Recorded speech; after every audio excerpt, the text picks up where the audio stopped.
মনে বলিনি।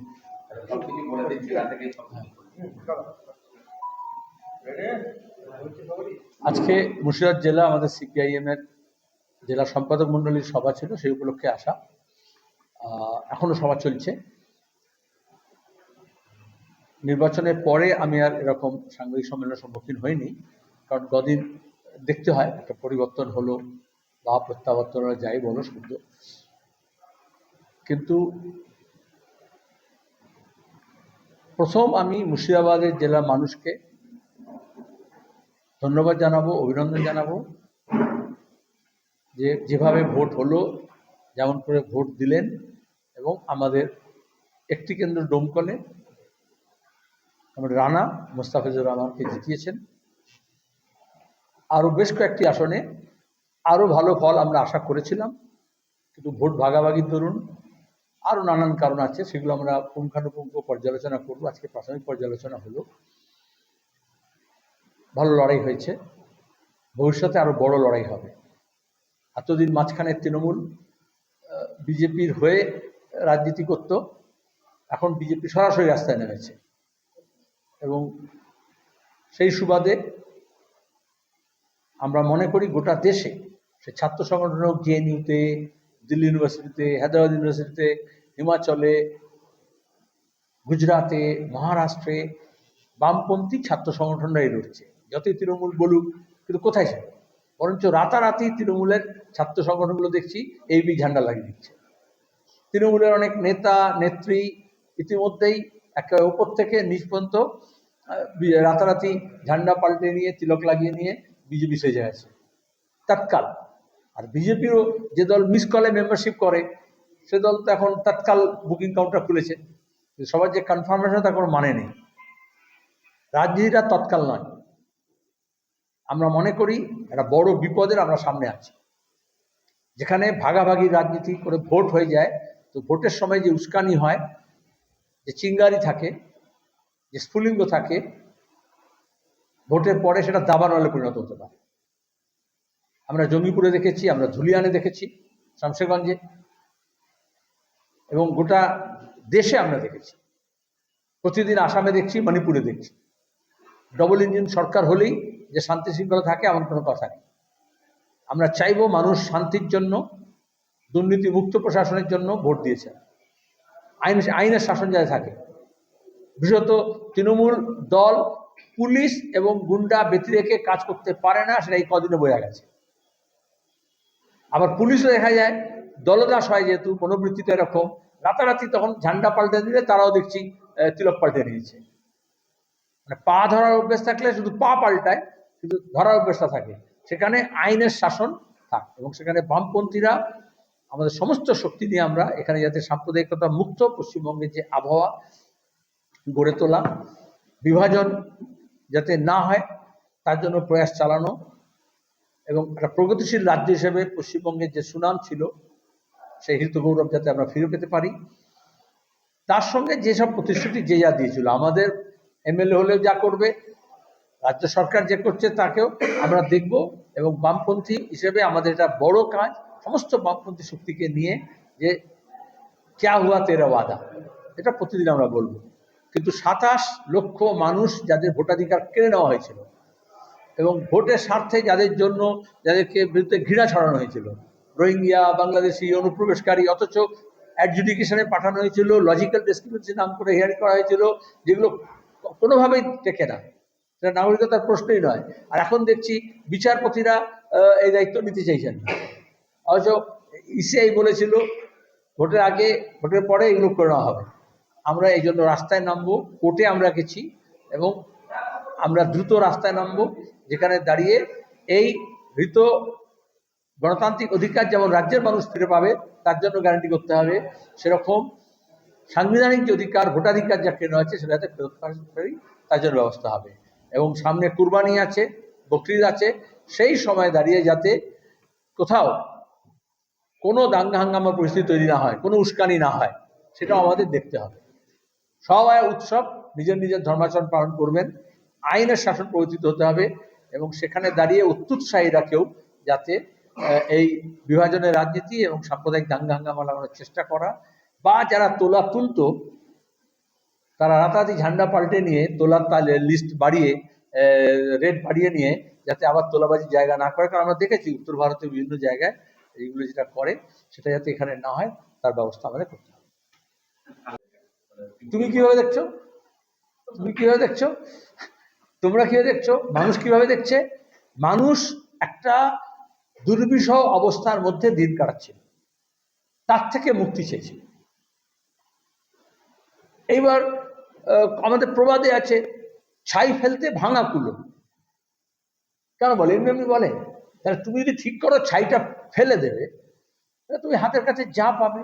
সেখানে বামপন্থীদের সঙ্গে কংগ্রেসের যদি সমঝোতা হতো তাহলে মানুষ একটা বিকল্প খুঁজে পেতেন। 2016 সালে এরকম একটা বিকল্প খুঁজে পেয়েছিলেন। তখন এই বিজেপি, এই দিলীপ ঘোষ বলেছে যে 100টা আসনে আমরা তৃণমূলের মধ্যে, বিজেপির মধ্যে আসন রফা হয়ে গেছিল এবং ভোট ট্রান্সফার হয়েছিল, সেজন্য সেটা হয়নি।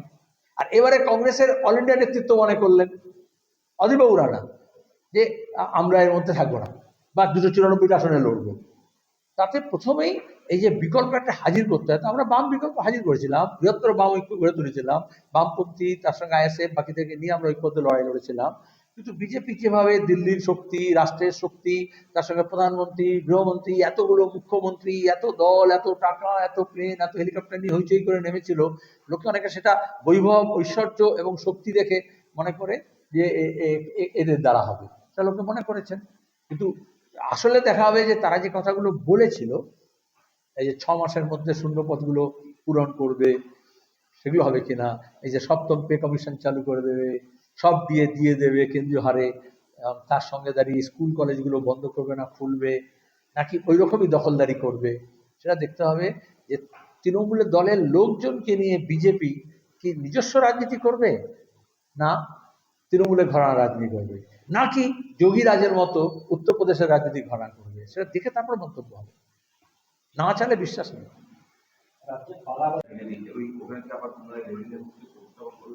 আসলে এটা বুঝতে হবে। অন্নশঙ্কর অনেক আগে কবিতা লিখে দিয়েছিল যে লেনিনের মূর্তি ভাঙলে কি গান্ধীর মূর্তি অক্ষত থাকবে, গান্ধীর মূর্তি ভাঙলে কি মৌলানা আজাদের মূর্তি অক্ষত থাকবে। এই যে মন্দিরে ঢুকে ঠাকুরের হাত ভেঙে দিয়েছে, পা ভেঙে দিয়েছে, এই যে সংস্কৃতি, আর এই যে লেনিনের মূর্তি ভাঙলে লেনিন ঠাকুর না,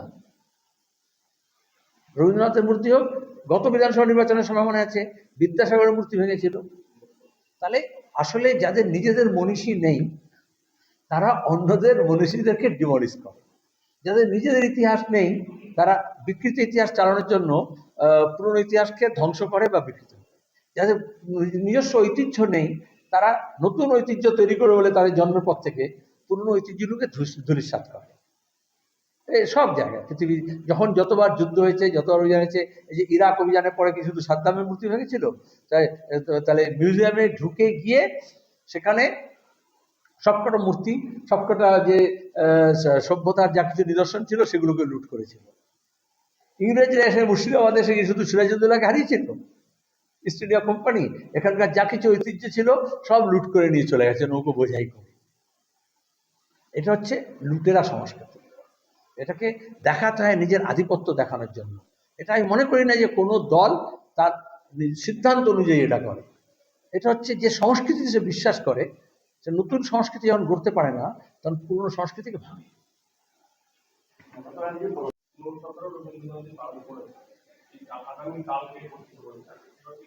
আমরা সরকারে থাকতাম বলে পালন করতাম তা তো নয়। যারা রবীন্দ্রপ্রেমী মানুষ, রবীন্দ্রনাথী মানুষ, তারা হচ্ছে এই বাংলার সংস্কৃতি। আমরা কালকেও বামফ্রন্টের তরফ থেকে যখন ওই শপথে প্রশ্ন করলো, কিন্তু ওই সময় তো করাই উচিত না, ওই সময় তো আমরা রবীন্দ্র জয়ন্তী পালন করি এবং সেখানে দাঁড়িয়ে রবীন্দ্রনাথ জোড়াসাঁকোতে বামফ্রন্টের নেতৃবৃন্দ ওই সময় যাবে এবং প্রত্যেক বছর মতো ওখানে মালা দেওয়া হবে রবীন্দ্রনাথের জন্মস্থানে, রবীন্দ্রনাথের মূর্তিতে, জোড়াসাঁকোতে ঠাকুর বাড়িতে।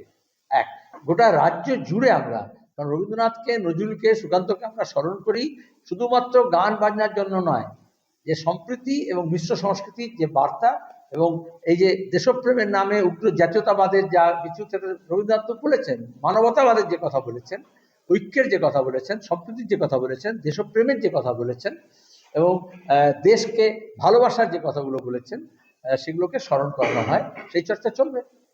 এটা তো আসাম নয় রাতারাতি এবার দেখবে বিজেপি কিরকম হয়, যেখানে যেরকম হয়। আসামে বলেছে রবীন্দ্র জয়ন্তী ছুটি বাতিল, রবীন্দ্রনাথ গান গাওয়া যাবে না, রবীন্দ্রসঙ্গীত গাওয়া যাবে না, আর এখানে একটু বেশি বেশি করবে আছে। কালকে ওখানে দেখবে ব্রিগেডি হয়তো একটা মূর্তি বানিয়ে দিল রবীন্দ্রনাথের। এগুলো নাটক।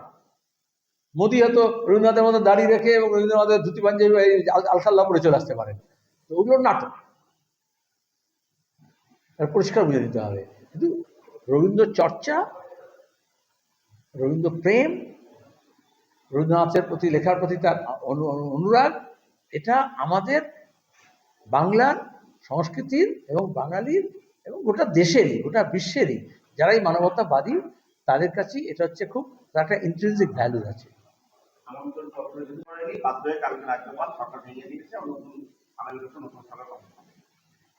মমতা ব্যানার্জি বা এই ধরনের স্বৈরতান্ত্রিক নেতারা এটাই করে পৃথিবী জুড়ে।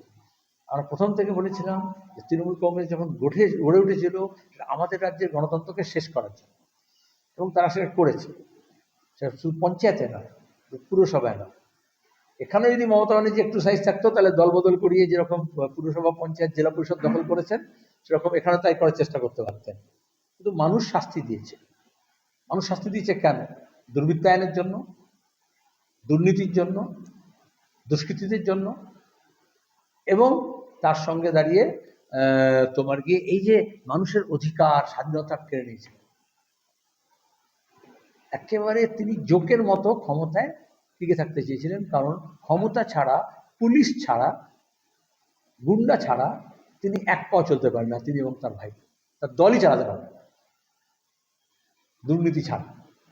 তার আমাদের মতো চাঁদা তোলে না, এই যে বিশাল টাকা শুধু চিটফান্ড থেকে তো আসতো না, শুধু ছবি এঁকে তো আসতো না, লুটের টাকা দিয়ে। তাহলে লুটের সামনে যে টিকে রাখার চেষ্টা করেছিলেন। এদের মধ্যেই অনেকে রাতারাতি এই জন্য বলেছে তোমার গিয়ে ওরা চেয়েছিল প্রত্যাবর্তন, বিয়ে বললো পরিবর্তন। তার মানে কি? মমতা তো 11 সালে পরিবর্তন বলে এসেছিল। হ্যাঁ, তো সেই জন্য দাঁড়িয়ে আসলে ওই একই লোক পুরনো মদ নতুন বোতলে চালালে, লেভেল পাল্টে দিলে কিছু হবে না। তাহলে এই গণতান্ত্রিক পরিসরটাকে তৈরি করতে হবে, সম্প্রসারণ করতে হবে, মানুষের অধিকার ফিরিয়ে আনতে হবে, মানুষের ঐক্যকে বাঁচিয়ে রাখতে হবে, এবং তার সঙ্গে মানুষের যে অধিকার সেটা প্রতিষ্ঠা করতে হবে। সরকার গঠন হলো কোথায়? সরকার কোনো পাল্টায় হয়নি, মানে নির্বাচনের ফলাফলের পরে।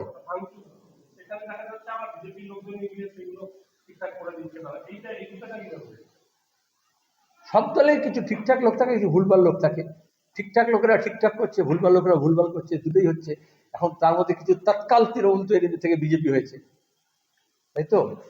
মিস কলের পার্টিতে তৎকালের রিজার্ভেশন খুঁজছে অনেকেই, কিন্তু সেখানে এই বেশিরভাগটা গন্ডগোল তৎকালরা করছে, কারণ তাদের দুর্নীতি করা এবং দুর্বৃত্তায়ন করাটাই হচ্ছে তাদের পেশা। এখানে এবার বিজেপি দলের দায়িত্ব, একটা সংগঠিত দল তো ভুল ঠিক, তার নীতিগত আদর্শগত আমাদের বিরোধিতা আছে, কিন্তু দলের তো নিজস্ব কিছু সিদ্ধান্ত থাকবে। তার দলের ওপরে তলার নেতা বলছেন, সমীর ভট্টাচার্য বলছে যে কোনো গন্ডগোল করবেন না, শান্তি থাকবেন। তো দেখা যাচ্ছে যারা তৎকাল বিজেপি হয়েছে তারা সেটা মানছে না। আজকে দাঁড়িয়ে এই যে বলছি, তোমার গিয়ে দেখবে বিধানসভায় মমতা ব্যানার্জি ভাঙচুর করেছিলেন, আর বিজেপি যদি দেখে সব মনীষীদের আমাদের ছবি আছে, তাদের মুখে মাথায় সব তিলক লাগিয়ে দেবে, সে সিস্টার নিবেদিতা হোক আর রাজা রামমোহন রায় হোক। এটা হচ্ছে সংস্কৃতি, কিন্তু ওইটা দিয়ে ওটা পরিবর্তন না, ঠিক আছে? ওটা হচ্ছে দেখানো, লোক দেখানো। তো আমরা প্রমোদ দাশগুপ্ত 1977 সালে যখন বামফ্রন্ট সরকার তৈরি হয়েছিল একটা কথা বলেছিলেন, 1100 কর্মী আমাদের খুন হয়েছিল এবং হাজার হাজার কর্মী ঘর ছাড়া ছিল। বলেছেন তারা পাড়ায় ফিরে আসবে, কিন্তু কোনো কংগ্রেসই এমনকি গুন্ডাও তাদের বিরুদ্ধে কেউ নিজের হাতে আইন তুলে নেবেন না, আইনি ব্যবস্থা হবে। এবং সেদিন একটাও ঘটনা ঘটেনি তারপর থেকে। অনেকে বলেছে আপনারা কনসেশন কেন দিলেন? যেটা গণতন্ত্র মানে এটা, আমরা বলেছিলাম গণতন্ত্র জরুরি অবস্থার পরে গণতন্ত্রের সম্প্রসারণ করবো, ঠিক আছে? গণতন্ত্রের সংপ্রচার হয় না। তাহলে এখন তুমি অফিস দখল করে, ভেঙে, মেরে, তাড়া করে তুমি গণতন্ত্র করতে হবে না কখনো। তো এটা ঠিক। অনেককেই দেখেছি শ্রদ্ধা ভরে তৃণমূলের ঝান্ডা তুলে রাখছেন, খুব বুদ্ধিমান আছে একজন বিজেপি নেতা দেখলাম, তারা বলছে আপনি তৃণমূলের ঝান্ডা তুলছেন?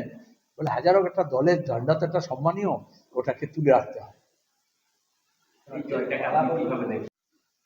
আমি তার আগে প্রশ্ন বলে দিই, আমি অভিনন্দন জানাবো মুর্শিদাবাদ জেলা এবং গোটা রাজ্য জুড়ে এই মূর্তি ভাঙা রাজনীতির বিরুদ্ধে মিছিল হয়েছে, বহরমপুরে হয়েছে, অন্যত্র হয়েছে, গোটা জেলা জুড়ে হয়েছে, রাজ্য জুড়ে হয়েছে।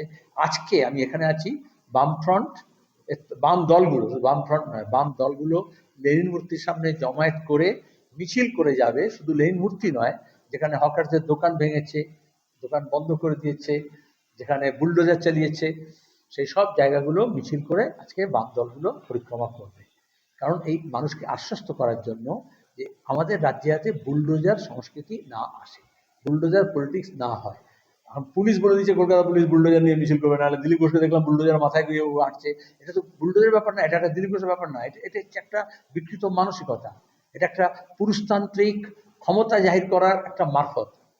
কখনো ছেলেদের দেখবে মোটরসাইকেলে নিও ফাসিস্ট যেরকম স্টাইলে হয়, তোমার কি মোটরসাইকেলের সাইলেন্সার বন্ধ খুলে দিয়ে ব ব ব করে চালিয়ে নিয়ে যায়, এটা অন্যের মধ্যে একটা ভয় বা আতঙ্ক তৈরি করার জন্য। ঠিক আছে, এটাকে বলে ম্যাচিও সংস্কৃতি। এই ম্যাচিও হওয়ার জন্য এটা দেখাতে হয়। তো সেটা নিজে যখন শক্তি থাকে না, তখন পেলোডার বা বুলডোজার বা যে জঞ্জাল সাফাইয়ের ডাম্পারকে নিয়ে সে নিজের শক্তি জাহির করে।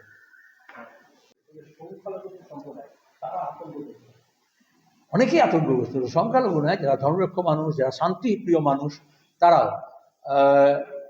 কারণ প্রথম কথা এই জন্য আমরা বলি, এক, গুজবে কান দেবেন না। কেন আমরা বলি? তখনও বলেছি, এখনো বলছি। আর দুই হচ্ছে, গুজব কারা ছড়ায়। বিশেষত সাম্প্রদায়িক দাঙ্গা হাঙ্গামা করার জন্য গুজব ছড়ানো হয়। সুতরাং ওই এখন শুধু গুজব নয়, কোথাও দেখা যাচ্ছে নদিয়াতে এরকম হয়েছে, মন্দিরে, এখন মন্দির হয়নি, মসজিদে শুয়োরের মাংস ফেলে দেয়, কোথাও মন্দিরে গরু মাংসের রক্তের দাগ আছে এরকম করে বলে দেয়। এইগুলো করে গুজব রটায়। কোথাও রাস্তায় কেউ যাচ্ছে, পরিযায়ী শ্রমিক ফিরছে, আসছে, তার চেহারা দেখে দোকানদার দোকানে কিছু বিক্রি করছে, এইসব নিয়ে দেশের আইনের পরিবর্তে সংঘ পরিবার, বজরং দল, আরএসএস যদি নিজে কে ভেজিটেরিয়ান হবে, কে নন ভেজিটেরিয়ান হবে, কে কোন দিন কি খাবে কি খাবে না, এগুলো যদি ঠিক করে, সেটা পশ্চিমবঙ্গের মানুষ মেনে নেবেন না। এবং এইটা আমাদের এই বার্তা দিতে হবে। আমরা তো মেনে নেবই না, কিন্তু যারা আমাদের ভোট দেননি, যারা আমাদের বিরুদ্ধে কাজ করেছেন, এমনকি বিজেপিকে ভোট দিয়েছেন বা তৃণমূলের কাজ করেছেন, কিন্তু যারা এইটাকে বরদাস্ত করেন না, তাদের সবাইকে এককাট্টা হতে হবে শান্তির জন্য, সম্প্রীতির জন্য এবং দাঙ্গা হাঙ্গামাকে রোধ করার জন্য। আমরা কিছুতেই এই রাজ্যকে আসামের মতো অবস্থায় নিয়ে যেতে দেব না। না, আমি যাব না। আমি কালকে সকালে দিল্লি যাচ্ছি, আমাদের পার্টির পলিট ব্যুরো মিটিং আছে, একটা সেমিনার আছে কনস্টিটিউশন ক্লাবে, এক। আর দুই হচ্ছে, আমি সাধারণত যে মন্ত্রিসভায় আমি মন্ত্রী হয়েছিলাম, সেই সময় সেই দিন ছাড়া অন্য কোনো সরকারের কোনো শপথ গ্রহণ অনুষ্ঠানে যায়নি। এগুলো সব আনুষঙ্গিক যেসব প্যারাফার্নেলিয়া হয়, জাঁক জমক, এগুলো হচ্ছে আমাদের ফিউডাল যে ধারা। রাজার যখন অভিষেক হতো, যখন ক্রাউনের অভিষেক হয়েছিল, তখন মনে আছে সব রাজা রাজারা সব গিয়েছিল, একটা হয়েছিল। তো এটা সরকার কি কাজ করলো সেটা বড় কথা। আমরা যে মনমোহন সিং এর সরকারকে সমর্থন করেছিলাম, আমি এমপি ছিলাম, সেদিন আমি সেখানে ছিলাম। আমাদের যখন এই প্রথম বামফ্রন্ট, দ্বিতীয় বামফ্রন্ট, তৃতীয় বামফ্রন্ট ইত্যাদি যেটা হয়েছে, এটা একটাতে আমি যেটা আমাকে শপথ দিতে হয়েছিল সেটাতে গেছিলাম, নাহলে আমি কোনোদিন যাই। সেটা এই আনুষ্ঠানিকতা আমি বিশ্বাস করি না। সেটা যারা গেছে তারা জিজ্ঞেস করে, আমার বলছিল তোমাকে, তুমি ফুল ঠিকানা জিজ্ঞেস করছো, তুমি বামফ্রন্টে তোমার যে আছে তারা জিজ্ঞেস করবে বামফ্রন্টে আছে, সেটা বামফ্রন্ট সিদ্ধান্ত নেবে।